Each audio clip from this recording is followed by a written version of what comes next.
Hello, everybody. Welcome. We're so glad that you could join us today. Welcome to the November Global Campaign for Education US Coalition meeting in collaboration with Together for Girls, UNGEI, and Transform Education. My name is Jennifer Rigg, and I serve as Executive Director here at GCE-US. Please introduce yourselves in the Zoom chat box, if you can, with your name, your organizational affiliation, and your location where you're joining from today. Within Zoom as well, if you'd like to turn on closed captions, please select the CC Show Captions button. And there's an option to translate those captions as well. When you click on the up arrow or the menu button next to that CC or closed captions button, you can select speaking language, then find the translate to button and select the language you want your captions translated to. Throughout this discussion today, we want to have as much interaction with participants as possible, and we invite you to pose questions and comments in the Zoom chat box. In the chat, we will also be sharing links and resources, inviting you to please join us in taking action to advance equality and inclusive education for all.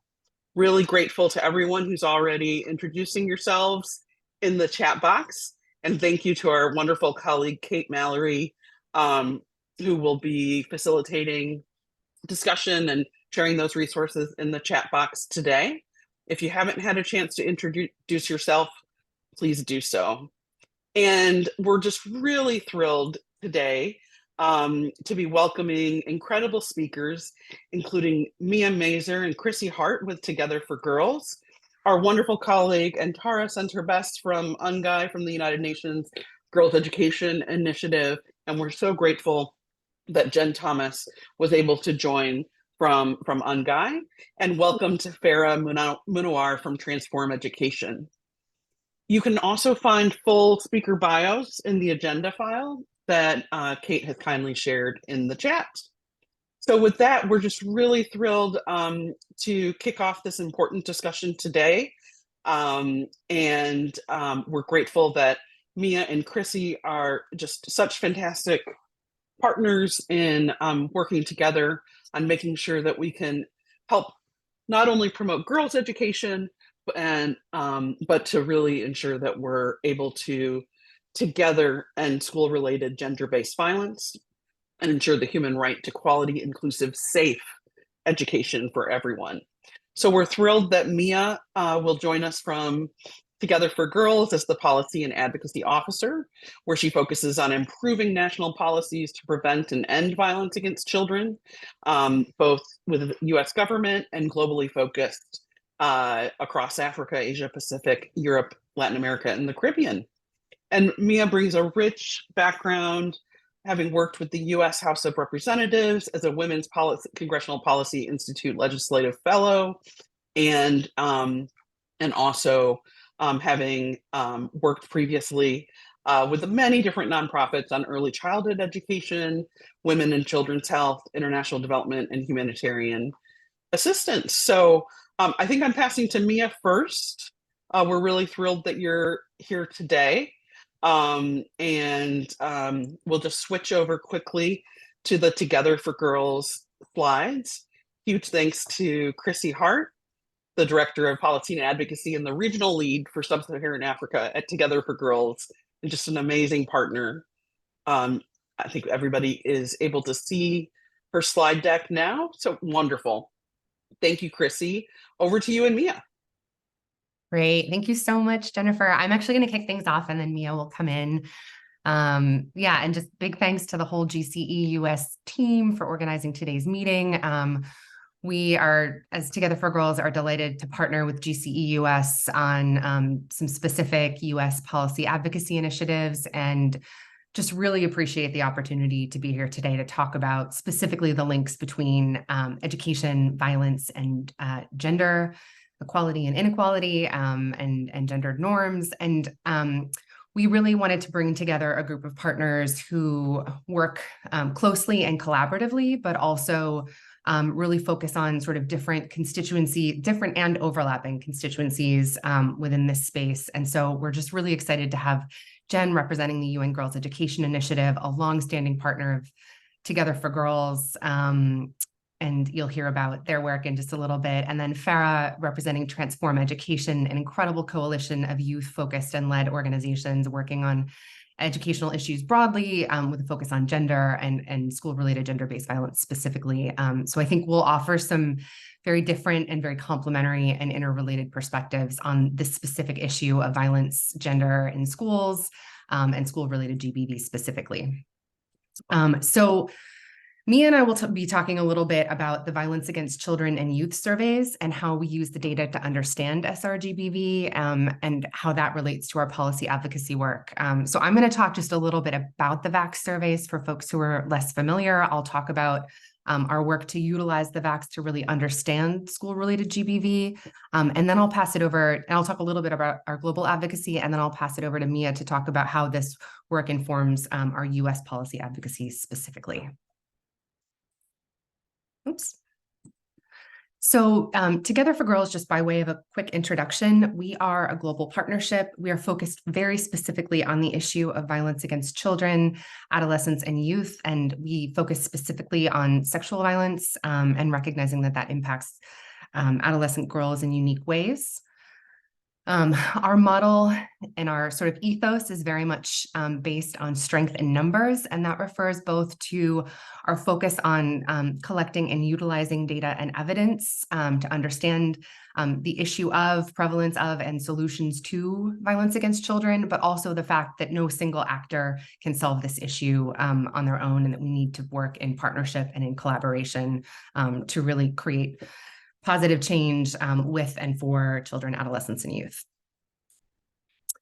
So we are in 25 countries currently. We focus heavily in Sub-Saharan Africa. We're in Central America, a little bit in Southeast Asia, and we are just starting to work in the United States. And our unique contribution and value add is, again, really focusing on the generation and use of data and evidence. We also connect specifically interventions that are focused on ending violence against children and those that are focused on ending violence against women, understanding that there's a critical overlap between those two issues, and that adolescent girls specifically often fall through the cracks because the child protection community doesn't always take into account their specific needs and vulnerabilities, and the same goes for the sort of larger women's movement and efforts to address violence against women specifically. And so we're focused on learning and practice-based learning and evidence generation specifically, and really taking a multi-sector, multifaceted approach to violence prevention and response. Again, recognizing that we need a diverse collection of stakeholders, and that, within national governments and sectors, there's so much overlap in terms of who, really needs to be at the table to take on the issue of violence against children. And then we are deeply committed to centering the voices of those most impacted. So focusing on efforts at the country level, at the local level, where change is occurring, and the voices of those, leading work there. And then also really centering and helping to generate sort of space and attention for the voices of survivors specifically. And we'll talk a little bit about that later. And just to give you a little more detail about the partnership, we are a partnership of all national governments that implement a violence against children and youth survey, so 25 governments so far. And then we work specifically with the US government, since a lot of the financial and technical support comes through the State Department and USAID, and the CDC, the US Centers for Disease Control and Prevention, really act as the main technical provider, partner for implementation of the VAX surveys, working directly with government ministries, international statistical offices, et cetera. And then we work closely with 7 different UN entities that you can see listed here: WHO, UNAIDS, UNICEF, and others. So our model is 3-pronged.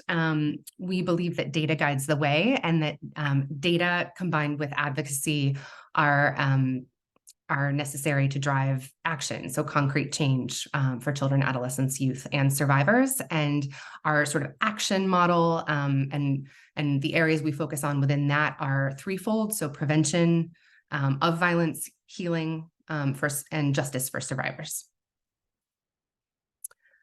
So now, just to tell you a little bit about the violence against children and youth surveys, these are population-based surveys. They are implemented among 13 to 24-year-olds. So 13 to 17-year-olds are asked about their experiences largely over the last year, while 18 to 24-year-olds are asked about their experiences throughout childhood, right? So really getting two different perspectives on the whole of childhood experience from youth, and then recent experiences from adolescents and early teenagers.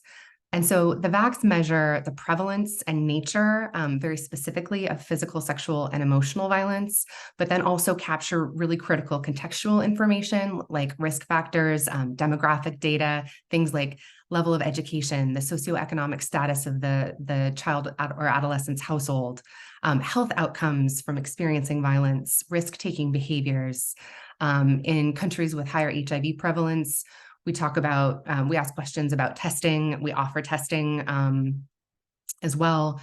And then we also ask questions about gender attitudes to understand how that interacts and sort of intersects with experiences of violence. So these are just, sorry. Nope.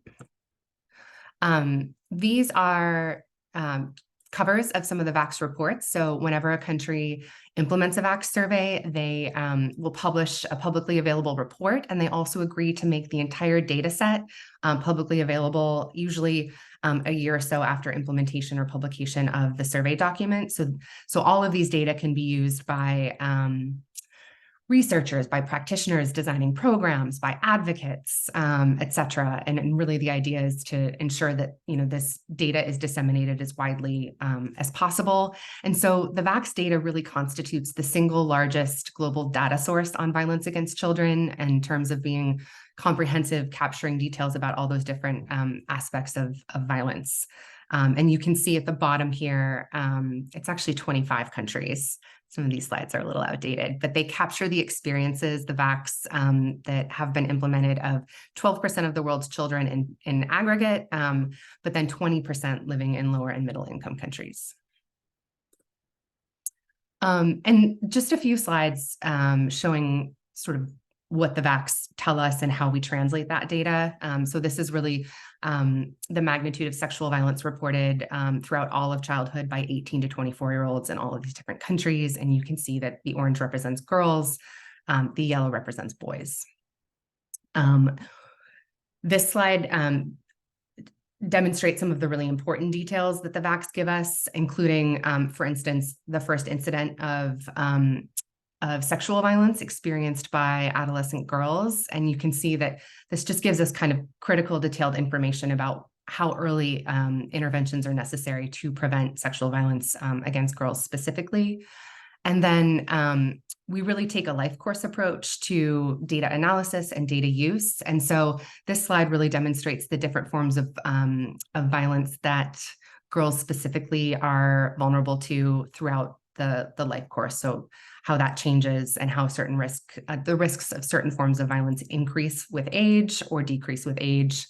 So now pivoting a little bit, I'll talk about how we have used the VACs specifically to really understand the intersection and interaction of gender norms, gender inequality, experiences of violence, and school settings, both as the location of violence and as a setting in which those social norms that undergird the acceptability and prevalence of violence can be interrogated and ideally challenged and changed.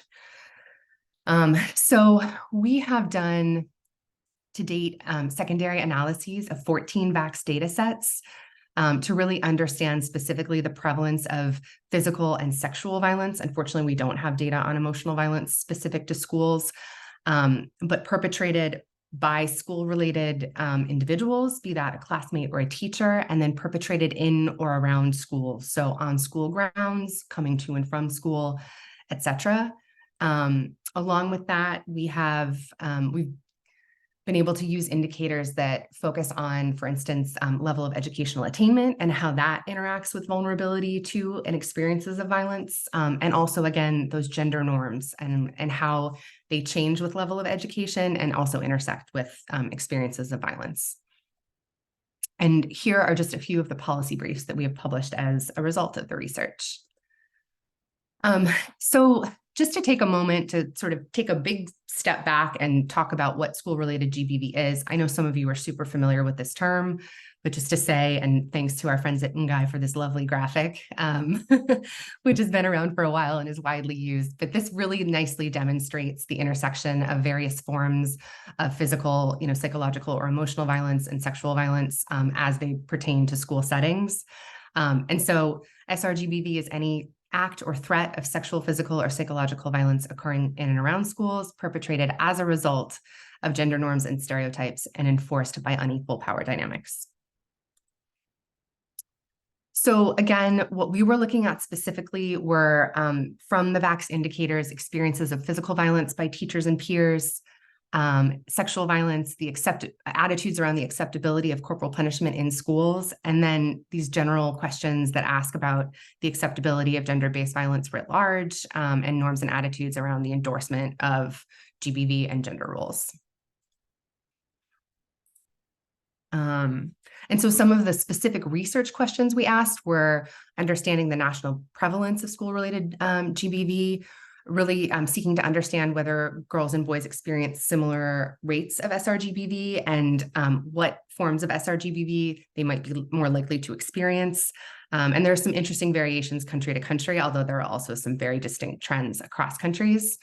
How this affects rates of school absenteeism for boys and girls, and then patterns of disclosing incidents of violence and also seeking and receiving services, which are generally just abysmally low, and certainly critical to understand in terms of government policy and service provision, and then how the level of educational attainment impacts students' attitudes around the acceptability of GBV. So the limitations are really that VAX are comprehensive surveys of violence. They're not meant to measure specifically SRGBV. So we're doing the best we can with the data that the surveys provide, which is still much more than most any other survey mechanism. Again, as mentioned before, we don't really capture psychological and emotional violence very effectively in and around school settings in the VAX. So that is definitely a missed opportunity in terms of capturing bullying and sort of related experiences. And then certainly the VAX and many other surveys focused on violence don't necessarily capture the perceived intention or motivation for violence. And this is kind of a larger struggle with defining school-related GBV specifically, because we know that gender norms really touch so many aspects of children's, adolescents, teenagers' lived experience, but it can be very hard to quantify that. So this is just a snapshot of some of the fact sheets that we've developed. So we have one for every country that we've done a secondary analysis for, and we'll go through one in a moment to look at it a little bit more in a little bit more detail. But you can see here, these are the overall rates of SRGBV, which again, I would emphasize are underestimates because they're really not capturing the full extent of violence in and around schools, just what's available from the indicators in the VAX, but they're still alarmingly high.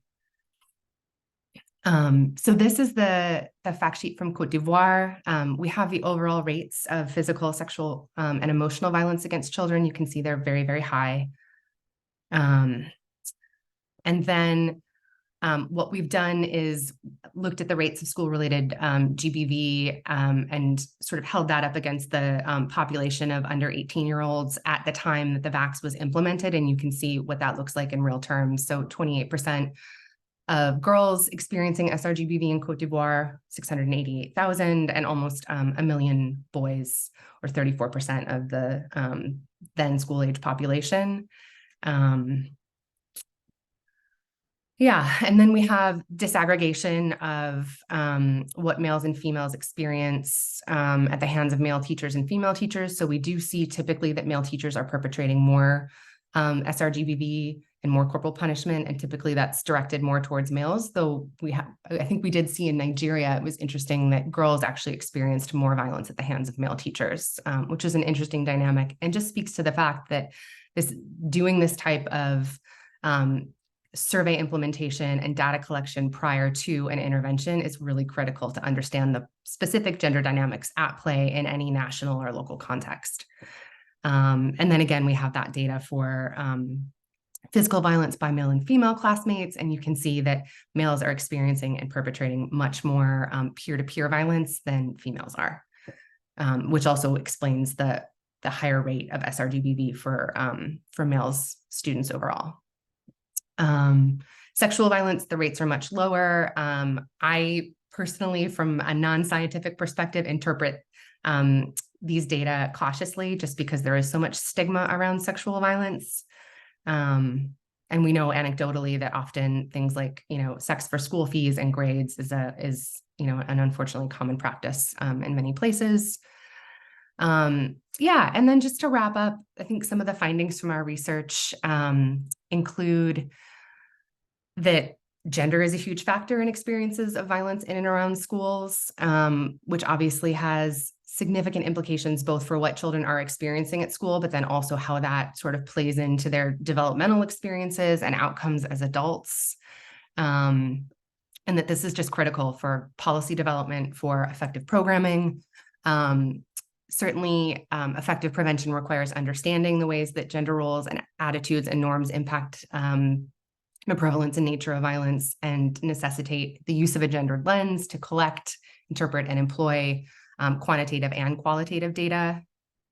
And then our hope with the VAX in general is that many of the indicators in the VAX survey will be adopted for the regular collection of administrative data at the national level. And our hope also, and this does happen, that where partner organizations and other organizations will extract, some of the indicators from the VAX to use it for data collection before specific programming and that type of thing. But we know that we're just scratching the surface in terms of data collection on sRGBV, and so have a lot more work to do to both improve the VAX and also find other ways of collecting data to really effectively understand rates of school-related GBV. I love this quote from the Secretary General's study on violence against children that was published many, many years ago at this point, but I think it really hones in on the links between gender and violence. So the study on violence against children recognizes that virtually all forms of violence are linked to entrenched gender roles and inequalities, and that the violation of the rights of children is closely linked to the status of women.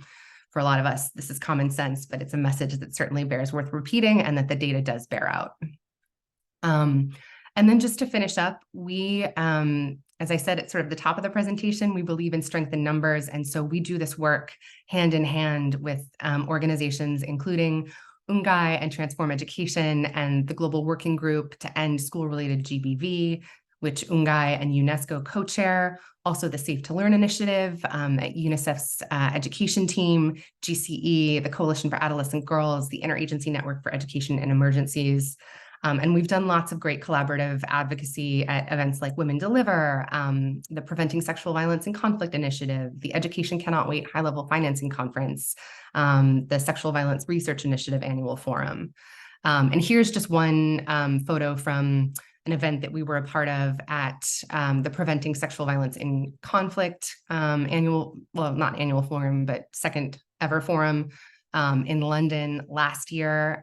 We have a survivor advocate, Suresh, right here in the middle, along with a host of youth advocates, the former Minister of Education from Sierra Leone, the head of Education Cannot Wait, and a colleague from the Foreign Commonwealth Development Office at the UK government.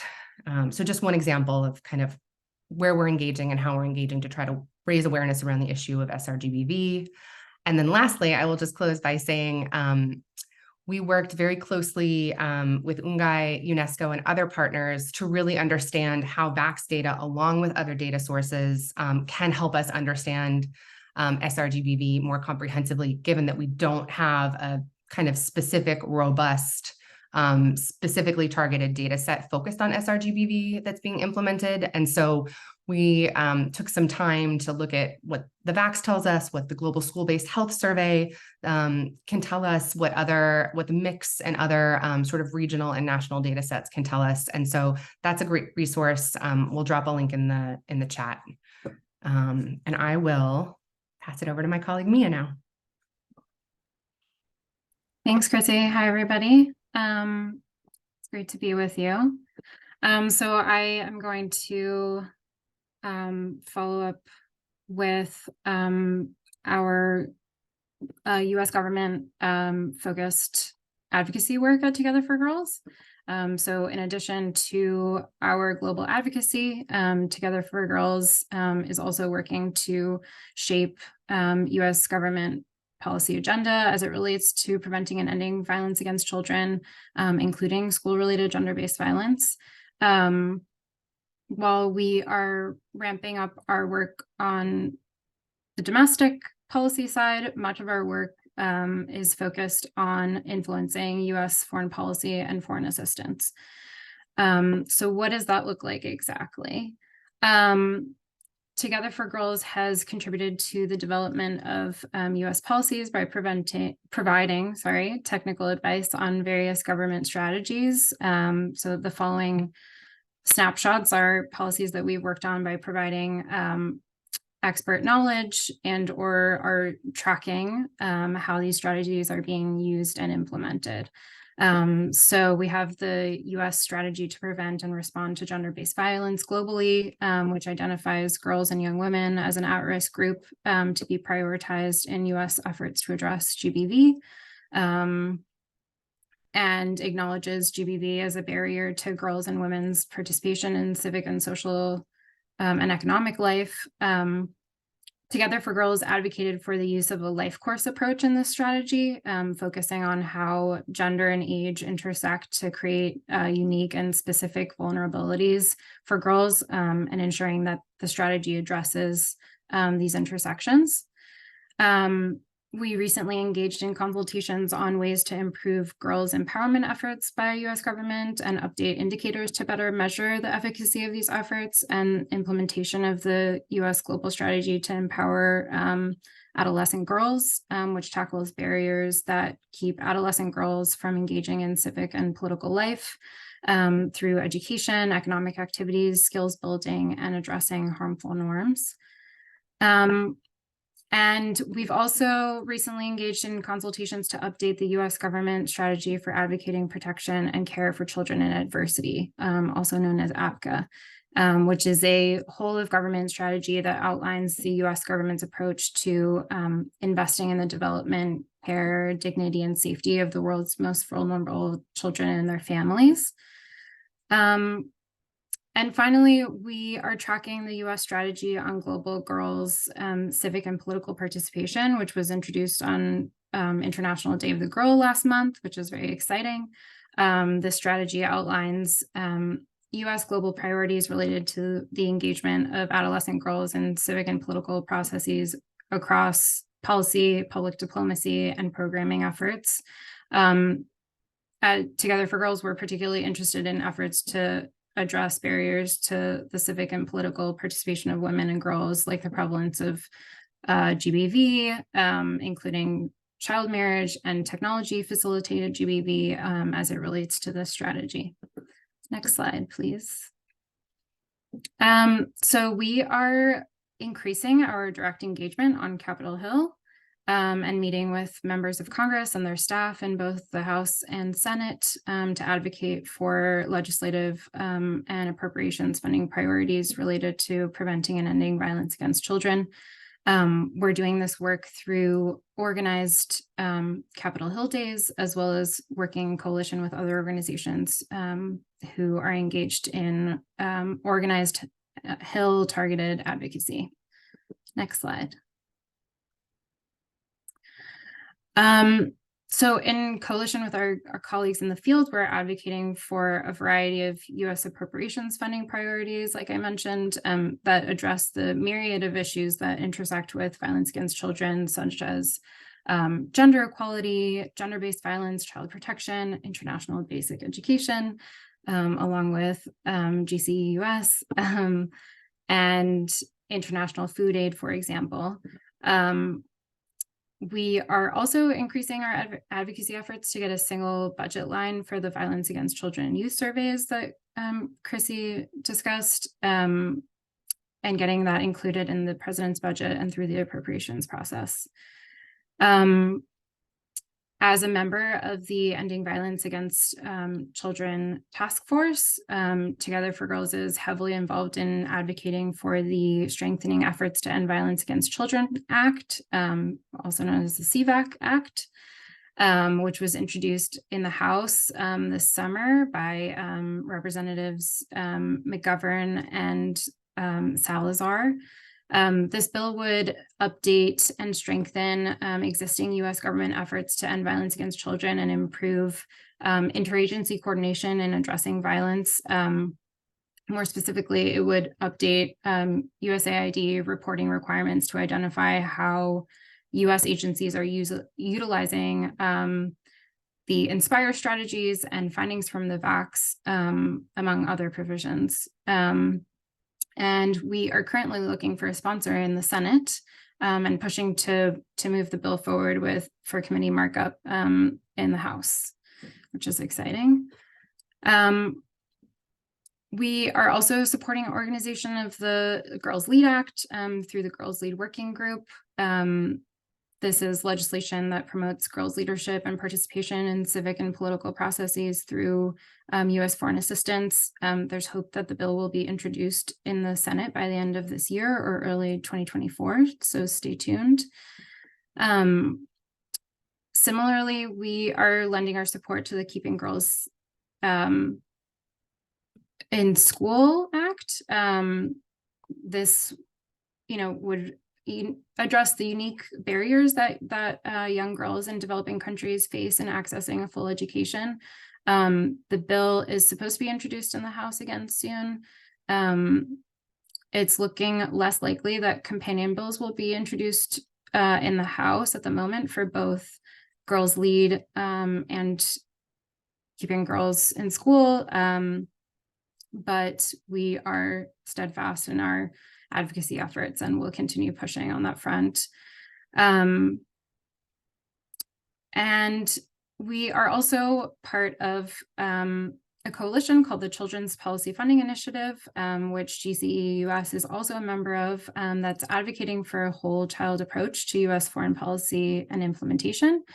So this would mean, integrating US government programs, policies, and funding, and engage a wide range of actors and support systems, including family, school, and community, to help children and youth reach their full potential.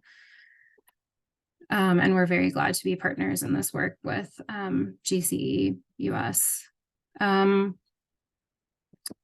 Lastly, we have also been increasing our advocacy around PEPFAR reauthorization. This is the U.S. President's Emergency Plan for AIDS Relief Program, which is a priority for us, given that PEPFAR has funded VAC surveys, and VAC's data is used to inform PEPFAR programming, including the DREAMS partnership. DREAMS is it's a long one, Determined, Resilient, Empowered, AIDS-Free, Mentored, and Safe partnership, and it provides a comprehensive multi-sectoral package of core interventions that address key factors that make girls and young women particularly vulnerable to HIV, including a lack of access to secondary school.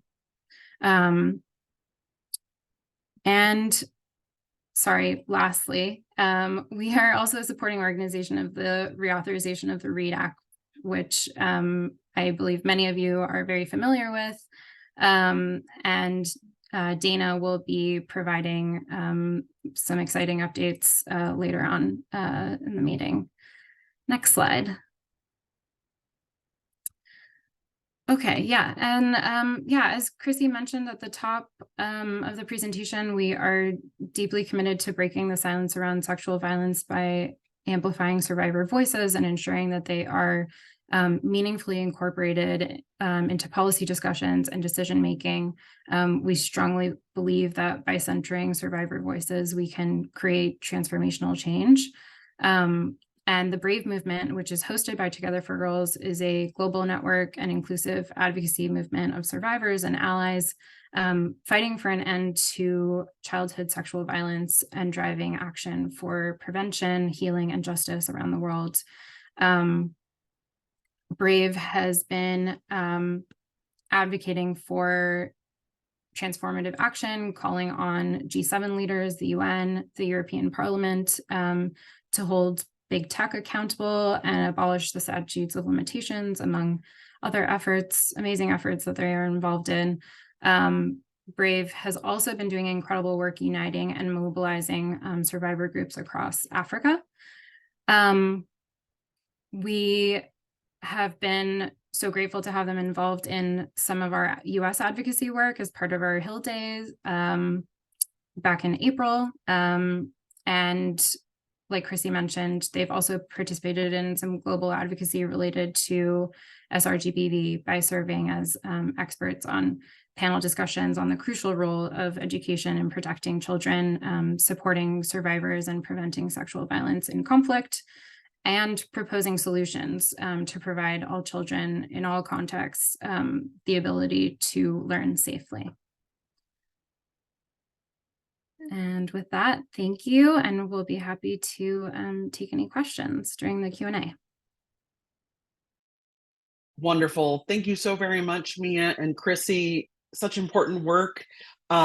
We've been hearing from people around the globe and around the country. In the chat box, please share your questions, comments, ideas.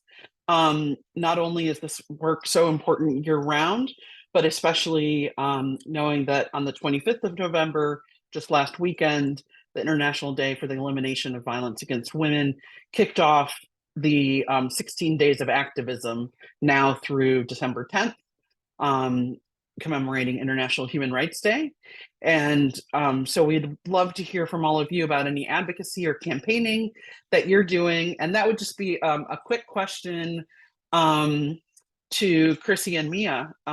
If, you know, like what you covered so many fantastic areas, and if there are resources that you think would be helpful to share across our collective networks, and things that can especially be helpful. What you described not only, you know, does a really important job and great job of showing the scope of the problem, how critical VAX and that data is to support, but then also the hope in terms of thanks to the Brave movement, thanks to, you know, many people and organizations that are working collaboratively to end school-related gender-based violence, as well as violence against children and youth everywhere. So we're going to add a fantastic layer in just a few moments of the great work happening at UNGEI and Transform Education. But Chrissy and Mia, would love to hear if there's anything in particular that you'd like to share back as a key call to action this month and into the future. Yeah, that's a great question, Jennifer, and thanks for it. We'll certainly be, you know, continue to highlight throughout the 16 days of activism to end gender-based violence, which culminates on International Human Rights Day on December 10th. We'll be sharing lots of action items from our social channels. I'm sure UNGEI will as well. I would say next year, we're looking toward a few key moments in terms of our work specifically on the African continent. It is the AU Year of Education. So we're really excited about some initiatives that I didn't have time to mention, but they're working on specifically in collaboration with the Forum for African Women Educationalists, which is a Pan-African organization working on sort of access to quality education, girls' education specifically, and also issues of violence. So lots to come there. And then next year, the government of Colombia will be hosting the first ever high-level ministerial summit on violence against children.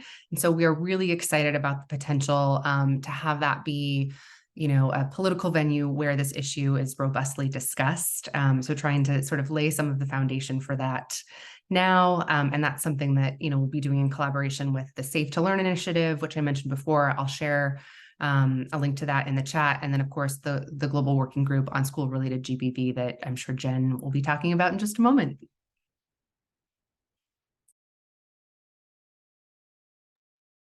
Thank you so much, Mia and Chrissy, for your wonderful presentation.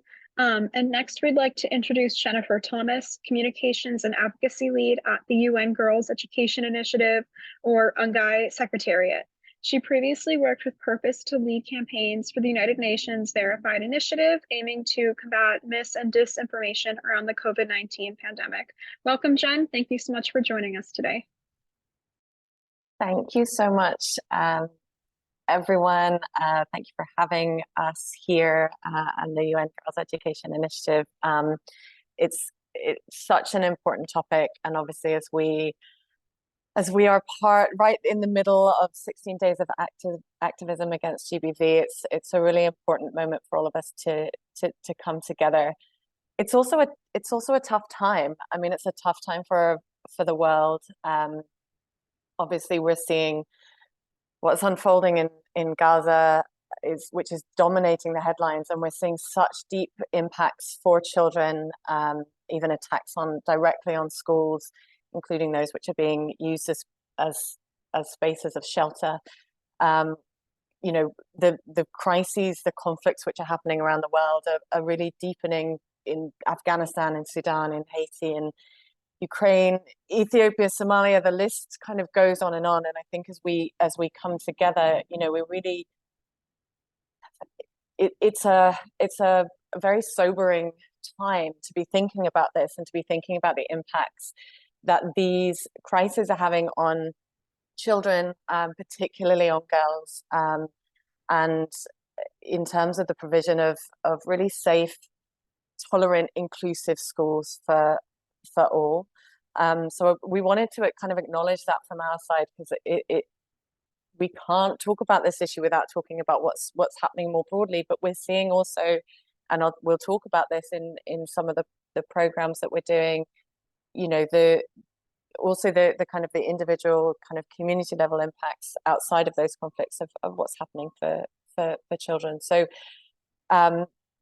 wanted to sort of start with that, and before we dive into the specifics, and also give us a moment to sort of just to introduce UNGEI as well, for those of you who may not know about us. UNGEI was established back in the year 2000. We are a global partnership made up of 30 multilateral and non-governmental and civil society organizations, as well as government representatives, government departments, academic institutions, and youth-led networks. One of them is Transform Education. I'm so excited that our colleagues from Transform Education will be speaking shortly. All of the members of the UNGEI partnership and of our kind of broader collaborations and networks are united to advance gender equality in and through education, through collective action. And a really kind of core pillar of that is our work that we do on ending school-related gender-based violence. The UNGEI Secretariat is the only intergovernmental organization with an exclusive mandate on girls' education. And we take that mandate very seriously into all of our programs and our advocacy. And we are part of the UNICEF headquarters and part of the education work. So that's our kind of a little bit about us. If we go to the next slide, you will see, we'll see on the screen 5 focus areas, which are at the top. They're very small on your screen, so I'll talk you through them. But these are really our priority areas kind of more broadly, and school-related gender-based violence as an issue area sits within this. So the first is about championing feminist expertise and leadership and partnerships throughout the education sector. We also work very deeply to really kind of spur on ministries of education and education actors, including CSOs, to commit to and deliver gender transformative education across policies and programs. We work to catalyze new strategies which protect and extend gains on addressing harmful gender norms and practices in and through education. And really going hand in hand on that, we're looking to bring global and local expertise together to advance gender and education priorities around, specifically around GTE. And then we also really look to increase the level of kind of female leadership within Ministry of Education and learning more broadly. So those are our sort of 5 focus areas, and SRGBV outcomes really cut through all of those, and sort of specifically when we're thinking about how we can best equip ministries of education, policymakers, and those kind of working at the forefront of learning with the resources that they need to be able to really fight for gender transformative education and safe schools which are free from violence. So it's really kind of a core program for us. You'll see at the bottom, and I always want to mention this, our 5 principles which kind of see through all of our work. These are so important to us to make sure that we are working in a way that feels kind of aligned with our core values, and they are across all of our programming principles as well. I want to sort of go to the next slide, and it's a little bit of a tough slide to read. These are some testimonials that we gathered from girls and boys, caregivers, teachers, community members during our action research that we did in Sierra Leone as part of our SRGBV program back in 2021. They're on the screen now. You'll see them. I want to give you a moment to read them. So I'll pause for a second so you can kind of have a read of some of this.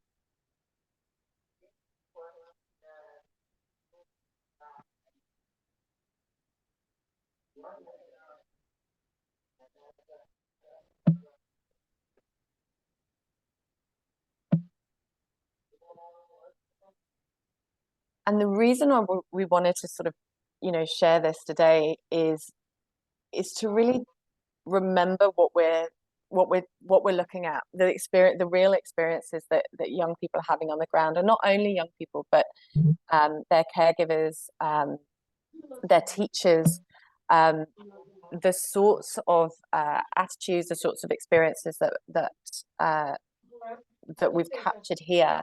It shows the really grave existence of those harmful gender norms, gender stereotypes that can be extremely pervasive, the level of sexual harassment, the physical gender-based violence that is being experienced. This was gathered from a sample of just 18 schools in Sierra Leone. There's obviously a much wider kind of research that was drawn out from this, but it tells us a lot. It shows the really strong power imbalances between boys and girls, but also between students and teachers, and then again the sort of layers between vehicle drivers and students. There are significant power imbalances here that can really impact how girls and boys are treated or looking to kind of treat each other. And this is deeply rooted in patriarchy, as is the case with all forms of GBV. And this is something that we need to start countering on a really systematic level. The research that we did accompanied a 1-year program that we implemented in partnership with UNICEF in Sierra Leone and some local partners as well on the ground. And we were looking to apply minimum standards for achieving a whole school approach to responding to SRGBV. And I'll talk more about that whole school approach in a moment, but you can already see the importance of sort of reaching across the school at these different layers in order to really meaningfully impact the experiences that young people are having. Some of the teachers within this research from those 18 schools didn't want students to be given information about school-related gender-based violence. They didn't want to give a space where that could be discussed, as it was seen as a threat to teachers who are perpetrators of violence. So as much as the narrative around sort of safe schools and safe learning is extremely valid and important, we really want to start to pivot to prioritize this narrative, this important fact that violence in and around schools is heavily gendered, and start to tackle the root causes of that violence and of that gender disparity through our programming. So, you know, this isn't a problem that can be solely addressed by teachers or by school administrators or just by parents or the education community. We need to start really thinking as a whole. If you move to the next slide, you'll see the sort of a whole school approach that UNGEI is developing and has been developing with partners, that enables that, you know, we're aiming to sort of to roll out. Again, I'll speak about that in a moment, to really promote this involvement of across all levels. So we're looking to children themselves, to teachers, to school staff, administrators, parents, and the wider community and government to be involved in tackling school-related gender-based violence. And there's a range of different activities and activations that can be taken on in order to start transforming those gender norms that lead to an enabling environment for violence in schools and for young people. So what's on the screen here is minimum standards. That's what we've developed, and I can share this through a link. But it's minimum standards which are on the screen, which some of you may already be familiar with or using already. But there's 8 minimum standards indicated here with indicators to encourage concrete actions, as well as kind of better monitoring and reporting of SRGBV.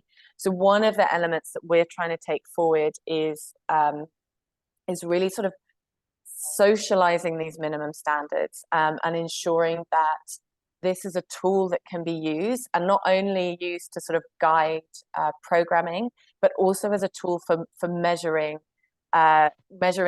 success, really measuring change as to whether the programs themselves can be impactful.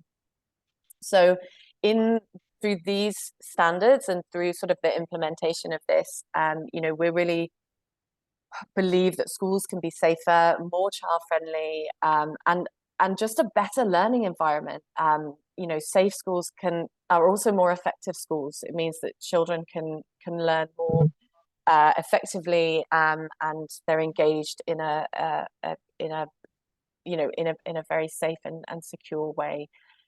These minimum standards are also really core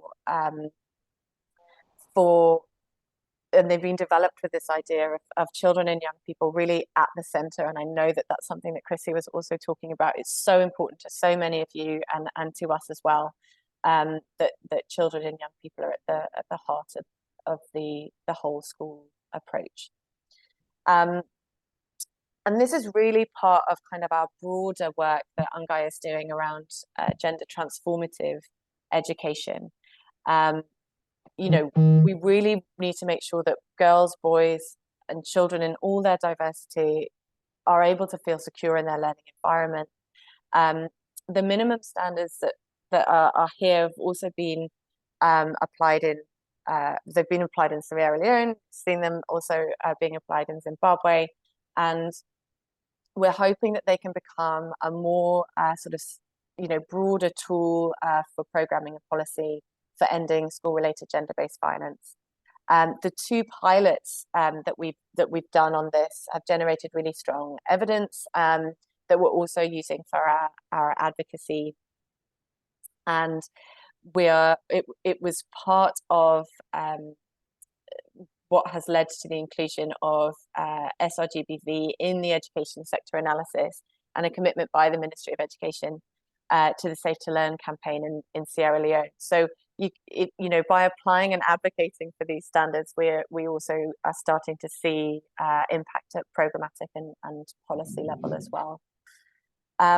So we're scaling up this program in Sierra Leone to reach 200 schools and 1,000 teachers and principals. So we're really excited about the sort of scaling of this program and the sort of anticipated results that we're gonna have. So the aim is that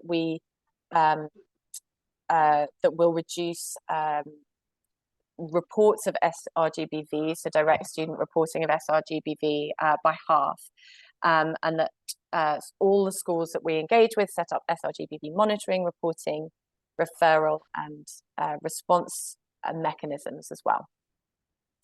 If we move to the next slide, we'll transition from kind of that specific programming to some of our broader work on this area. And completely to echo what you were saying, Chrissy, we can only do this together. So UNGEI itself is a partnership, and all of the work that we're delivering on sRGBV is really being done kind of through collaborations, partnerships with sort of local organizations, global organizations that are sort of taking this work forward together with us. So doing a sort of shout out and a plug for the global working group to end sRGBV. This has actually been going since 2014. So this is an initiative that's really grown. It's led by UNGEI together in collaboration and close partnership with UNESCO. And we have over 70 members from civil society, from donors, UN agencies, as well as academia and young activists as well, across all areas of this. And it's really an evolving sort of community of practice and expertise. Together for Girls are part of it. Global Campaign for Education US are also part of it. So if you're not part of the working group and you would like to be, you can get in touch. You can email us. I'll pop my colleague Zainab, who's managing all of our programs. I can put her email in the chat after this, so you can reach out to her directly to put yourself forward. But it's a really, being part of the meetings is incredibly useful.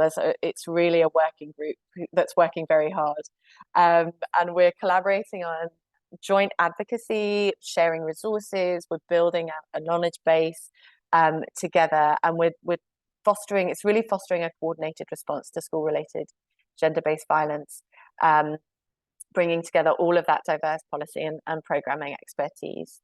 In the last few years, we've through the working group, it's also really advanced sort of these evidence-based global normative standards, those minimum standards as well, sort of endorsed by the working group, and has brought attention to new emerging kind of practices which are tackling sRGBV.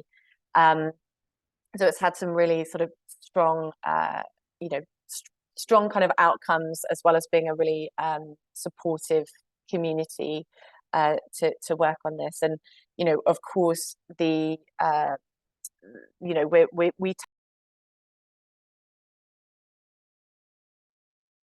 think I'm just at my time. I don't know if you can hear me still, but just to close out there, that was my final slide. So really excited to share that, and obviously open to any comments, questions.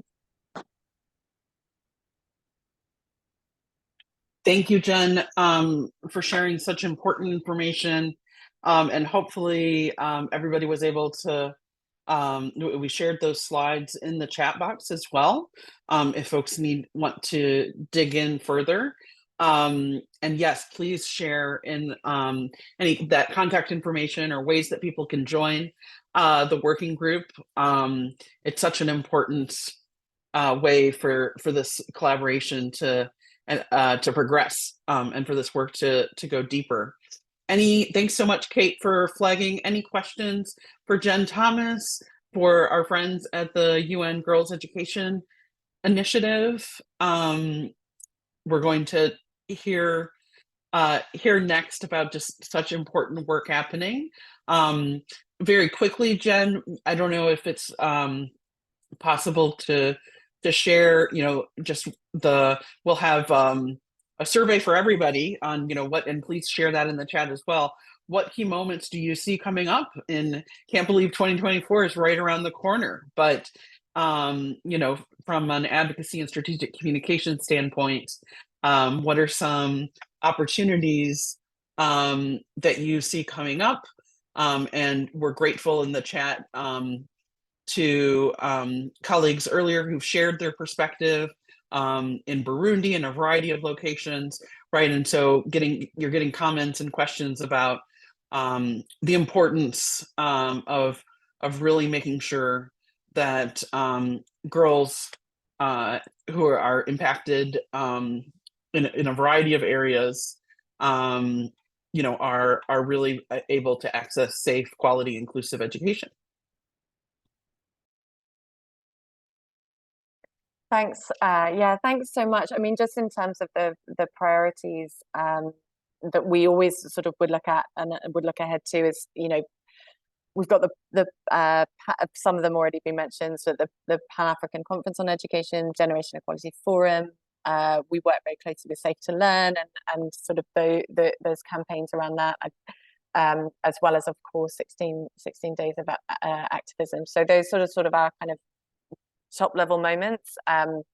We also have, as UNGEI, we have the Feminist Network for Gender Transformative Education, which we had a meeting early this month, and we'll be gearing up again to do another big event, similar sort of time, October, November next year, where SRGBV will absolutely be on the agenda. So I'll put my details as well in the chat for any kind of collaboration on those advocacy communications moments.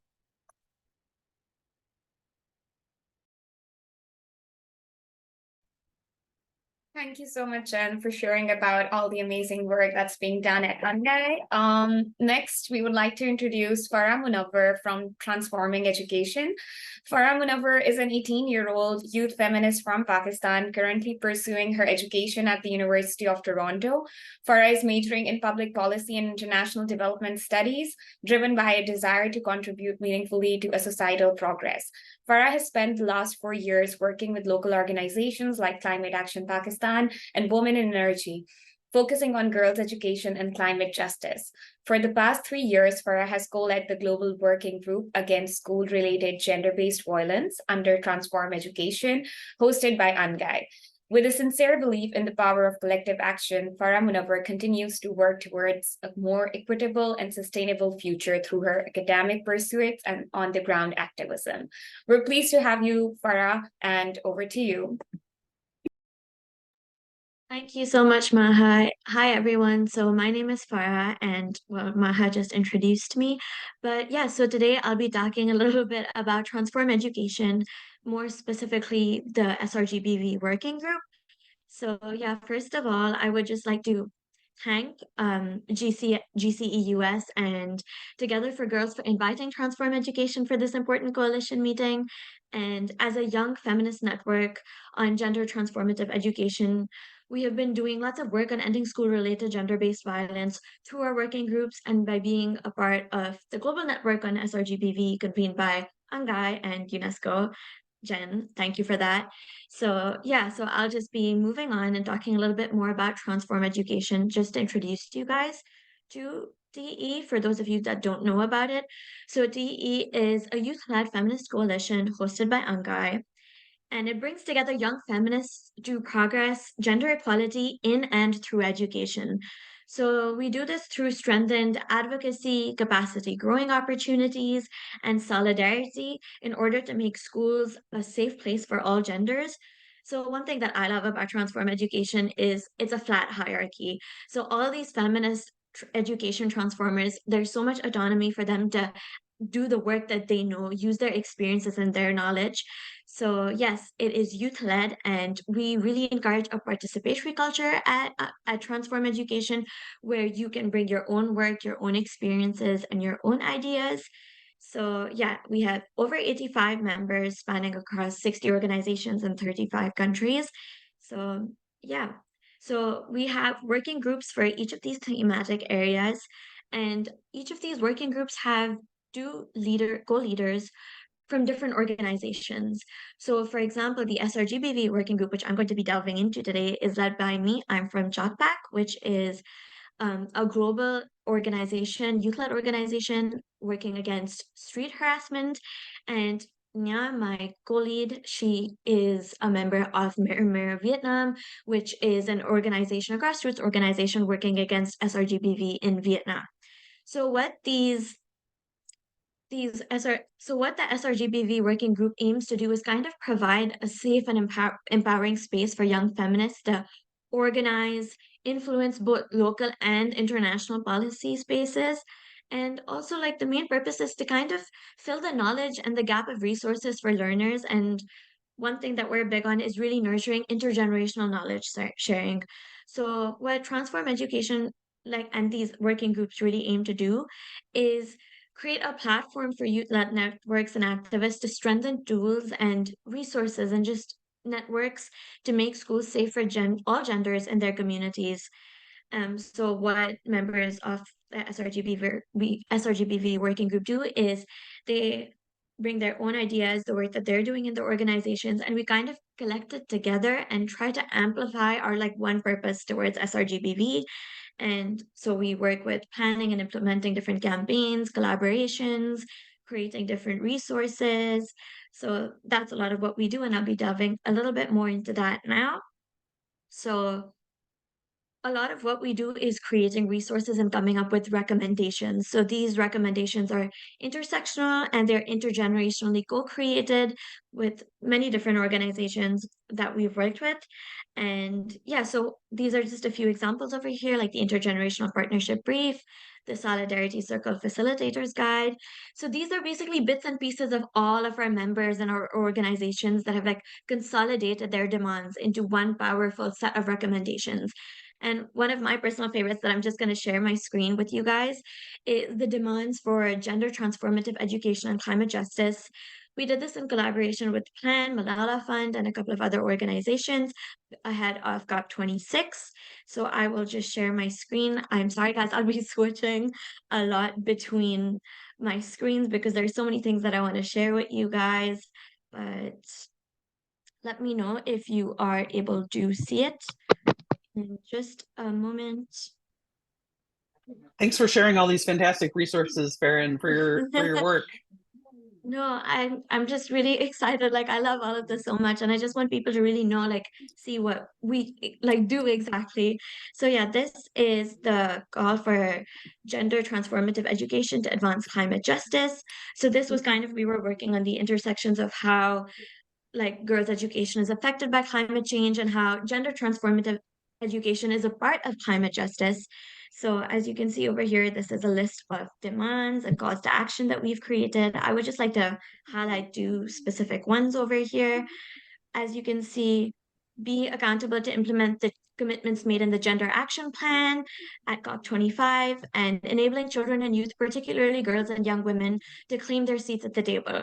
So we're very big on, again, participation, kind of amplifying the voices of girls and activists across the world. And yeah, this is one of the resources that DE has worked on and participated in. We're very proud of it. And if anybody wants it, just reach out to us, let us know, and we'd be happy to share it. And yeah, so other than that, we use these recommendations and these policies that we work on to kind of use them for different opportunities. So for example, like DE works a lot on different consultancies. And so over the course of 2021 and 2022, as you can see over here, these are just some consultancies that DE activists have participated in. They have, been able to take their own work and their own experiences and kind of talk to ministers, organizations, government representatives. And this was particularly so important because we were directly able to share demands with policymakers, ministers, and different organizations. But what was most meaningful when we talked about it post-consultancy was that we were able to discuss transparency and accountability, which is so important to us as youth feminists, because youth activism and youth leadership are so meaningful, but they've often just been used as buzzwords or like performative action in our sphere. But DE kind of creates a space where and has facilitated like follow-ups on demand and policy consultations with writing briefs, with reaching out, so that we can continue to hold world leaders accountable and different organizations accountable. And yeah, it keeps our activists, like it prevents them from being tokenized and really like being able to contribute and participate meaningfully. And yeah, so moving on to the next slide. So over here, again, we use our recommendations and policies whenever we have the opportunity to participate in different spaces. So for example, in 2021, I did speak at the Global Partnership for Education Summit, and I spoke about the ripple effect that climate change had on girls' education. And more recently, TE organized, attended, and spoke at the Asia Pacific Learning Symposium against school-related gender-based violence in Bangkok. And as you can see over here, this is just a little case study of Shama. She is one of the co-chairs of Transform Education, and she created this amazing research on girls' education in the Philippines, SRGBV specifically. And as you can see here, like this is just like one piece of her very extensive research, but it talks about, transferable lessons and results achieved, which is, something that all of us can learn from as people and agents working against SRGBV. And again, I'm going to swap my screen. Sorry about that, guys, but I want to share the report that we created after the learning symposium to share our key outcomes that we got from the symposium. It was a really great experience, and not only in just speaking, but since Transform Education members also organized it, it was really like important and like a great opportunity for our activist members to kind of learn how to meaningfully participate in these spaces. Let me just quickly open this. And yeah, so this is our report on the symposium. And I'm just going to quickly skip the key outcomes. But again, if anybody wants to read over this, reach out. We'd be more than happy to share all of this with you guys. But yeah, so there were different youth-led organizations there other than Transform Education. And the key takeaways that we got in collaboration with them are right here. So recognizing, understanding, and addressing the pervasiveness of SRGBV and the manifestations and the extent to which it affects countries in the Asia-Pacific region, the physical and psychological effects on children and in particular girls, a whole school system approach, which, many of the speakers before me talked about. So I'm not going to go into that too much. But yeah, education must be gender transformative and gender equality should be deeply integrated into it. And yes, again, if you guys want to go over this, there's a lot of different key takeaways. But one thing that I want to talk about that we haven't seen been highlighted in a lot of SRGBV spaces is that the violence towards teachers also must be recognized. So we often talk, like the focus is a lot on girls and children because of course they're very vulnerable, but a very untouched subject is how teachers are also affected and impacted by SRGBV. And that is something that DE really wants to work more on and focus more on. So yes, again, swapping my screen, guys. But here we go. So next, I want to talk about solidarity circles. Now, this is my all-time favorite thing in Transform Education. So solidarity circles, for those of you that don't know, so I know my slide is blank, but I'm going to talk more and show you guys an example of the solidarity circle. So yeah, solidarity circles are basically a signature activity of Transform Education, and they're essentially informal, safe spaces and gatherings for girls and activists or any like marginalized group. So the point is to be able to have brave and inclusive discussions that take place in a circle where everyone is seated at the same level. Nobody is really leading these discussions, but it is being facilitated just to keep conversation flowing. So solidarity circles are for learners, for teachers, for activists, and members of organizations that are working towards creating safe spaces and safe schools. and they are spaces for all intersections and all identities, with the feminist, like surrounded by feminist values of equality, respect, kindness, and collective action. And I would love to take you through a solidarity circle. So this one is particularly meaningful to me because back in 2022, this is a solidarity circle that I hosted in my school. So this solidarity circle took place online with girls ages 13 to 15. And it took place during 16 days of activism. And just give me a second, you guys. And yes, so this is a mural board. Give me a second, guys, my throat.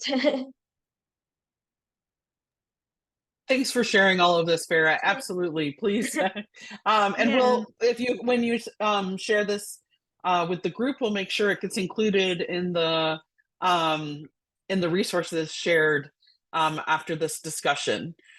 There's a question from Eleonora. Are solidarity circles somehow related to restorative practices?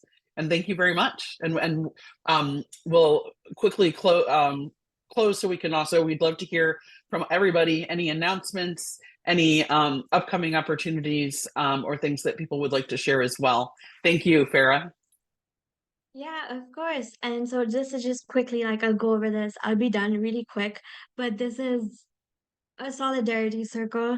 And as you can see over here, this is all done by girls. This is all the ideas that they had talking about harassment in schools. And over here, as you can see, our list of demands that people, like these young girls, came up with. And so what I wanted to highlight about this that is so important is that we actually drafted this up into a letter and we took it to the school administration. And so many of these changes were actually implemented within the schools. So yeah, I just wanted to show that solidarity circles can be so truly meaningful. And yeah, am I short on time? Have I been going on for too long? No, I'll just thanks for sharing all of this. This is terrific. Okay, perfect. So I will just quickly wrap this up so I don't, cut into too much time. Forgive me if I am. But yeah, so if DE members are specifically trained to host and facilitate solidarity circles, if any of you are interested in holding one for your communities and your organizations, please let us know. We would love to. We'd be so happy to. And so, yes, this is what's next on Transform Education's agenda. So we want to continue our young feminist participatory action. And what we really want to do is have more access to mental health services and more funding for young feminists to continue the work that we do, because we all know how essential funding is. So what we ask from you is, do you want to collaborate with us, whether it's in terms of campaigns or work, or are you interested in funding our work, or do you know anybody that would be interested? So yes, if you are, as you can see at the bottom, you have Jonah, our wonderful coordinator's contact. She'd be happy to give you all the information that you could need. And Natasha also, and there's me if you want to ask me any questions. And yes, thank you so much for your time. And here over there is in the corner is a QR code for a lot of different resources that Transform Education has. And so you please do check that out. And I will just quickly paste something in chat as well, in case we have an intergenerational partnership brief, the power shifters brief. So feel free to go all over that. And thank you so much for your time.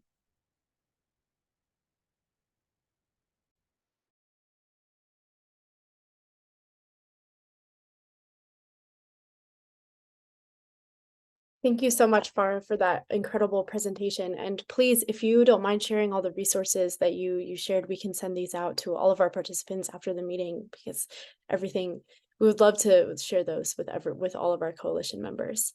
My name is Dana Marion, and I'm a student fellow here at GCE-US. And I'd love to close us out with an exciting announcement about the Reinforcing Education Accountability and Development Reauthorization Act. It was passed by passed the Senate by voice vote in early November, and we are using this momentum to get the bill through the House. We are advocating for it to be marked up in the House Foreign Affairs Committee, HVAC, as soon as possible, or to be added directly to the suspension calendar for a vote.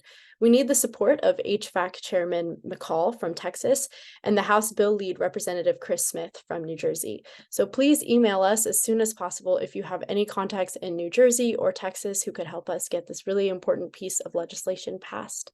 Thank you so much. We also Thank want you, to Dane. highlight. Oh, Sorry, Jen. please go ahead, Angel. That's great. Thanks. Yeah, I was going to come in and say that we also want to highlight this upcoming webinar next Wednesday titled Disability Inclusive Education, a call to action to ensure inclusive and equitable quality education, which will cover how we can make education more accessible for students with disabilities.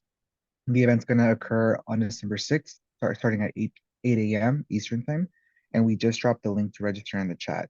And please help us spread the word. USAID has also launched It's Nothing Without Us, USA Disability Policy Update and brief public comment period.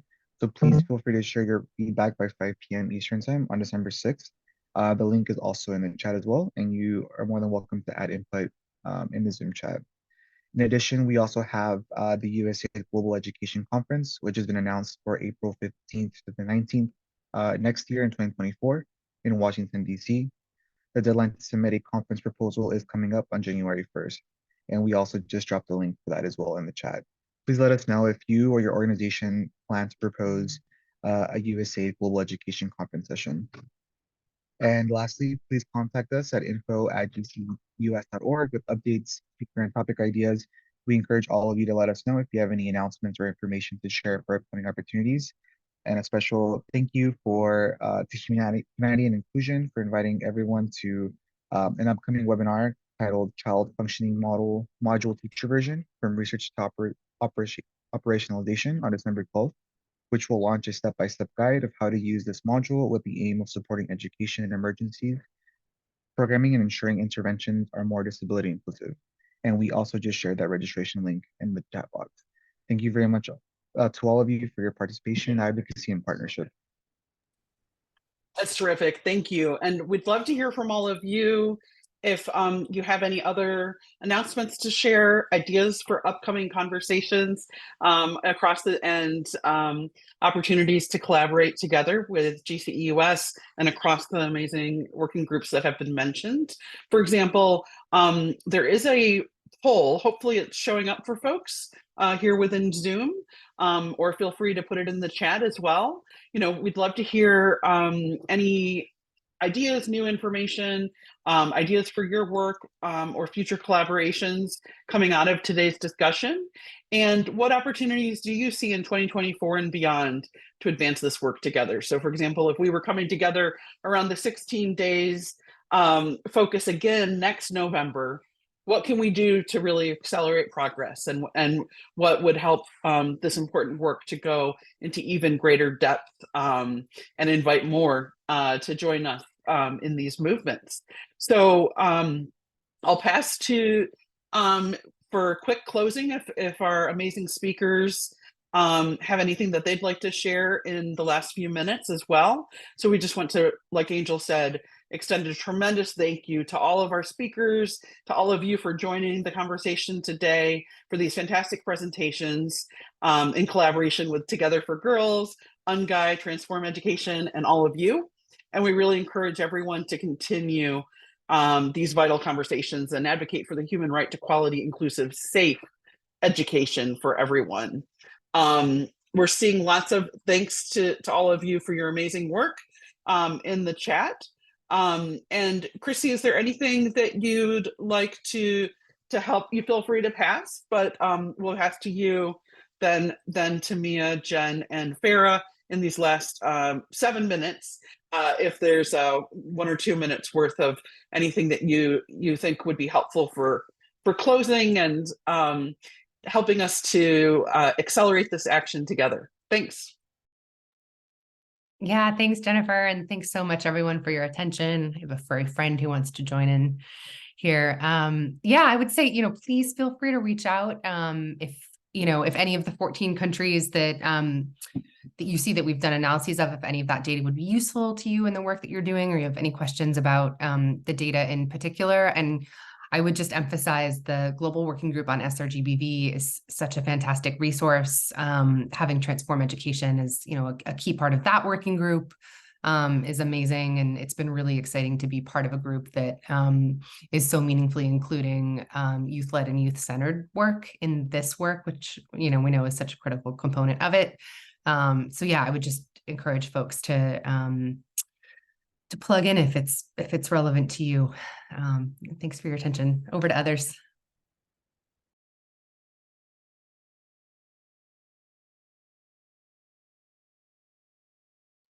Thank you so much, Chrissy. That's terrific. Yeah, and thank you for folks that are sharing in the chat or through the survey your ideas as well. Mia, anything that you'd like to close us out with? I would just echo what Chrissy said, and you know, please reach out with any, you know, opportunities for collaboration, especially anything related to US foreign policy.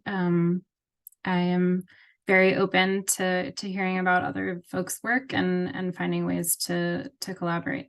So please reach out. So important. Thank you, Mia. And yeah, I think you and Chrissy both kindly shared your contact information. But yeah, if it's in the chat, that makes it easier for folks. Jen Thomas, we're so grateful to you and hope that your colleagues are all feeling better very soon.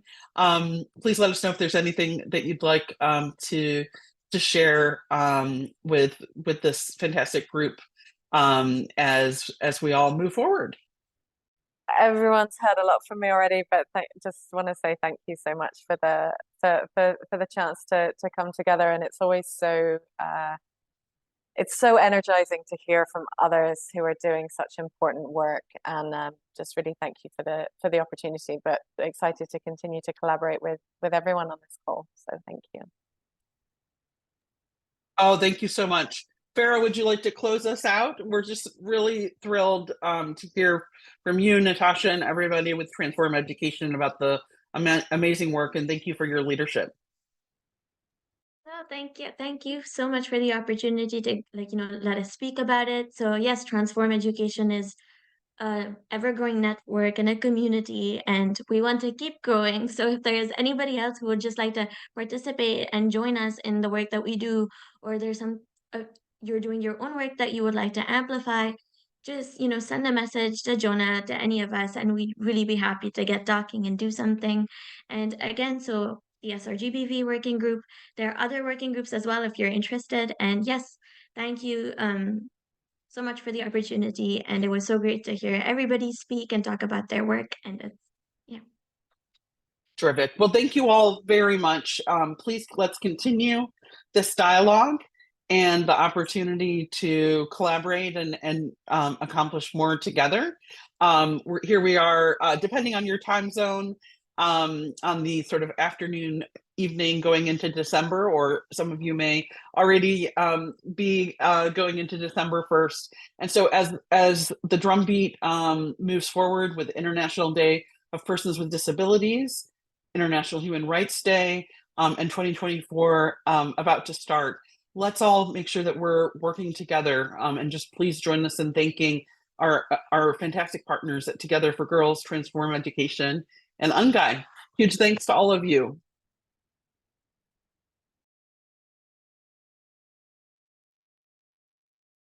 Thank you. Bye-bye.